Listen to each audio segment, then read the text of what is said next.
மகா பெரியவா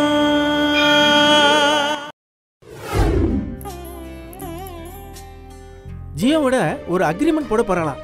சடனா டிசைட் ஆயிருக்கு. என்ன நேர்ல வர சொல்லியிருக்காரா முகேஷ் அம்பானி. சோ நாம இப்ப கிளம்ப போறது இல்ல. கடவுளோட சித்தத்தை பார்த்தேல. நீங்க டயத்துக்கு கிளம்பணும்னு நினைச்சேன். ஆனா அவர் உங்களை இங்கேயே தங்க வச்சுட்டாரு.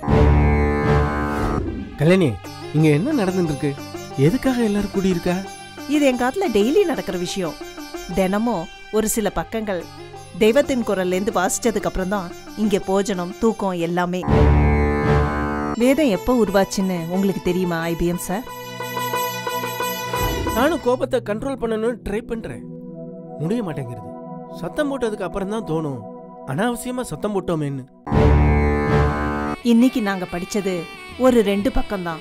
ஆனா எல்லாமே சனாதன தர்மத்தை வேதத்தை பேஸ் பண்ணிருக்கத கவனிச்சேலா. பைபிள் எப்போ உண்டாச்சுன்னு சொல்லிடலாம், குரான் எப்போ வந்ததுன்னு சொல்லிடலாம், குரு கிரந்த் சாஹிப் எப்போ வந்ததுன்னு சொல்லிடலாம்.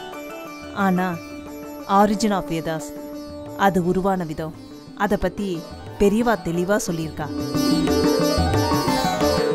மகா